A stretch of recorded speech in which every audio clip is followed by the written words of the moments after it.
What is up, everybody?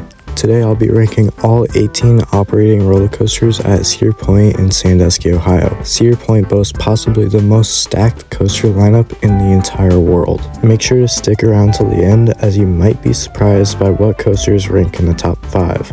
So without further ado, let's get right into it. Starting off very strong with number 18, it's Wilderness Run. Located in Camp Snoopy, this was the first ever roller coaster built by Intamin. It opened all the way back in 1979, and it's cool to see how far Intamin has come. It's a janky little kiddie coaster with an alright layout. It stands at just 19 feet tall, making it great for the kiddos.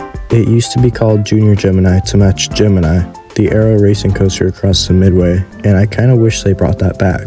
This ride can be uncomfortable for the parents taking kids on the ride, but it's not going to kill them or anything. It does deliver some Magnum level ejector at the end though. Number 17, Woodstock Express. This Vekoma kiddie coaster, also located in Camp Snoopy, opened in 1999. It is quite a bit more comfortable to ride compared to Wilderness Run because of the restraints and overall layout. It's obviously still not the greatest ride, but I think it deserves a spot. It stands at 38 feet tall and reaches a top speed of 25 miles per hour, making it a bit more intense than Wilderness Run. I'm glad these two coasters are here because they are good stepping stone attractions, and I would be really sad to see either of them go. Number 16, Cedar Creek Mine Ride. Cedar Point's Mine Ride was built by Aerodynamics and opened in 1969. It's a janky little ride, but it's actually pretty fun. I disliked this ride and would be happy if they got rid of it and replaced it with something else, but it's still very fun. I say it's fun because of how janky it is though, not because it's a great ride. Every time I'm on that thing, I genuinely fear for my life. It feels like I'm gonna fall out, especially at night. This thing is so janky it feels like it's about to fly off the rails right into the water below. It's located in Frontier Town near Maverick and Steel Vengeance. Bro really thought he was part of the team. Number 15, Burger King Foot Lettuce. The last thing you'd want in your Burger King burger is someone's foot fungus, but as it turns out, that might be what you get. Number 15, Corkscrew. I have a love-hate relationship with this ride. It was built by Aerodynamics and opened in 1976 on the main Midway. It was the first ever roller coaster to go upside down 3 times, which was a huge deal back in the 70s. I have a lot of respect for this coaster for that reason, although I do believe that achievement would have been accomplished anyways. It's commonly criticized for being too rough, but personally I don't mind it too much. Yeah, you bang your head in the corkscrews, but it's the same for every other coaster built prior to the 1990s. I would love to see this coaster receive new trains from Vekoma with their vest restraints, but I don't really think that's at the top of the list for things Six Flags needs to worry about right now. My favorite part about this ride isn't riding it, but watching it fly through the corkscrews right over your head in the middle of the walkway. It's so cool.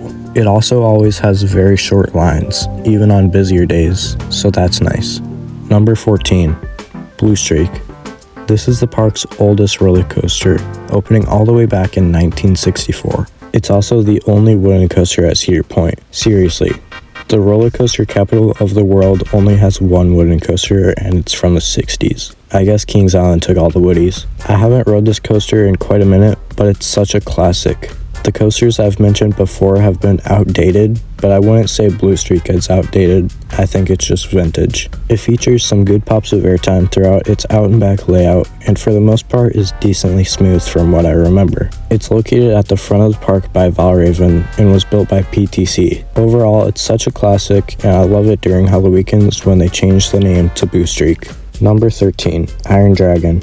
Iron Dragon has always been one of my favorite rides ever since I was tall enough to ride it. It's a splendid aerodynamic suspended coaster that opened all the way back in 1987. When I say suspended means it freely hangs and swings below the track, compared to most inverted coasters where they are securely in place. This is definitely the tamer suspended coaster of the two I've rode, with the other being Bat at Kings Island.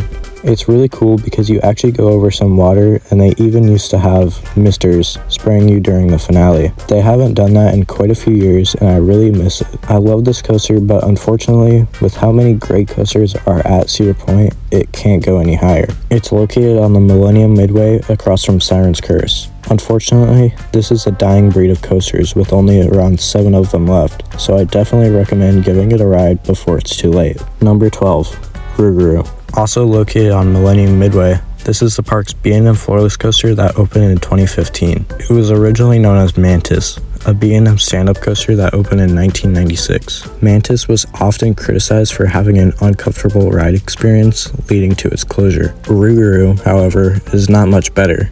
It's a great coaster with a great layout, but the second half of this ride is quite rough if I'm being honest. The first half isn't too bad if you know how to ride it though. Personally, I don't think this ride deserves as much hate as it gets.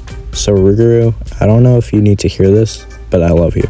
Just missing the top 10 is Wild Mouse. Wild Mouse is a Zamperla spinning family coaster that opened with the brand new refurbished boardwalk section of the park in 2023. It's a very fun and comfortable coaster with an action-packed layout. It is a free spinning coaster, so the ride experience is different every time depending on how the weight of the riders is distributed. It's a short and sweet ride, but has a long line almost every day of the season. Don't be surprised if the wait is well over an hour if you want to experience this ride. Kicking off the top 10 is Gemini. Gemini is the park's aero racing coaster. You can either ride on the red side or the blue side. It's quite fun with some decent pops of airtime, and the only thing I can really complain about it are the turns. The turns just absolutely kill the pacing, but this cloud does have a silver lining because when you're turning, you can high-five people on the other train. It opened all the way back in 1978 on the Gemini Midway, which is one of my favorite sections of the park, especially at night. When I was younger, my favorite part of this coaster was always the high-speed Helix finale, but either it got rougher or I'm not as durable anymore. Now I tend to prefer the airtime hills quite a bit more. At number 9 is Valraven. It's a great B&M dive coaster that opened back in 2016 on Valraven Midway. At the time, it was the longest, tallest, steepest, and fastest dive coaster in the world. A little fun fact is that it was also the 100th roller coaster built by Bolliger & Mabillard. It's a fun ride, don't get me wrong, but there are things holding it back. One of those things is that it has a very noticeable rattle, especially on the outside seats. I also do not like the restraints at all. They're comfortable, sure, but they take away so much airtime out of this ride. The main appeal is the 214-foot 90-degree drop, and the point of that is to get airtime. The restraints really limit it from getting airtime. Dive coasters also like to do this cute little thing where it holds you over the drop for a few seconds, so that's nice. Coming in 8th place is Millennium Force. While I personally haven't rode this Intamin Giga coaster, I think this is the place it deserves due to its sheer speed and size. Once I ride it, it might go up a spot or two, or not. This is just my prediction for when I do ride it. It looks to have great speed, length, and one heck of a drop. I can already imagine how much airtime you get going down that 300-foot drop with just the minimalistic lap bar and seatbelt. It also has my all-time favorite ads and station music. It was the first ever Giga coaster, and it's holding up all these years later. In 7th place is Magnum XL 200, the world's first hypercoaster. It opened back in 1989 and was built by Aerodynamics. It also jump-started the Coaster Wars, a period of time where parks and manufacturers battled it out to have the biggest and baddest roller coaster. To start off the ride, it takes riders down a 195-foot drop. This drop is quite weird because of the angle that it's at. It isn't too steep, so it's more like a ramp than a drop. It's still pretty good in the back row though. After a few long and drawn out elements that don't do too much for me, you enter the finale. And oh my, what a finale. It's 6 of the sharpest airtime hills I've ever experienced.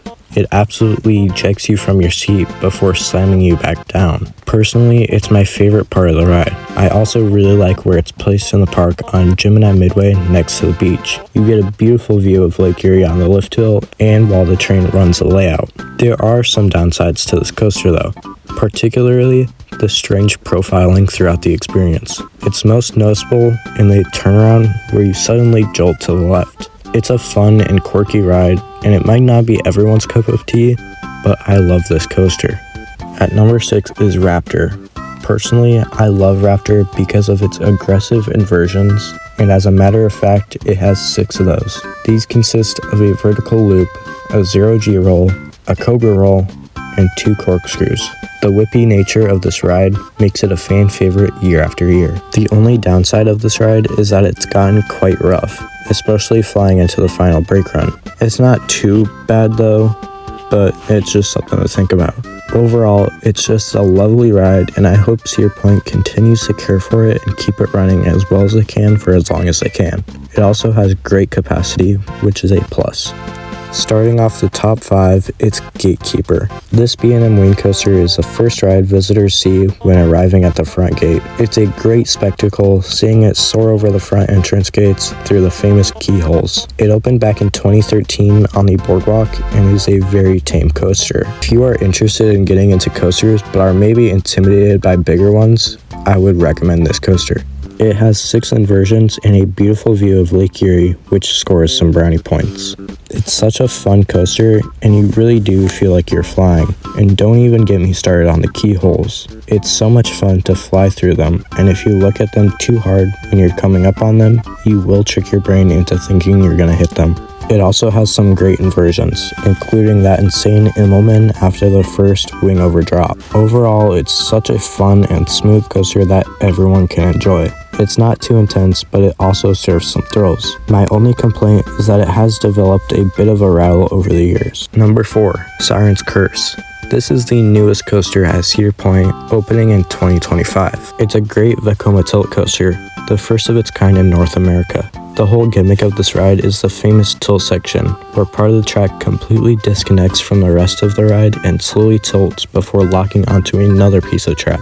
After it locks on, it drops riders down a 90-degree drop. Obviously, that's the standout element of the ride, but it also has 2 great inversions, similar to the Mosasaurus roll on Velocicoaster. It also has some great airtime pops scattered across the layout. Another standout part is the onboard audio. This is the first ever coaster at Cedar Point to have onboard audio, and they just did a fabulous job with it. This ride is located on Millennium Midway across from Iron Dragon.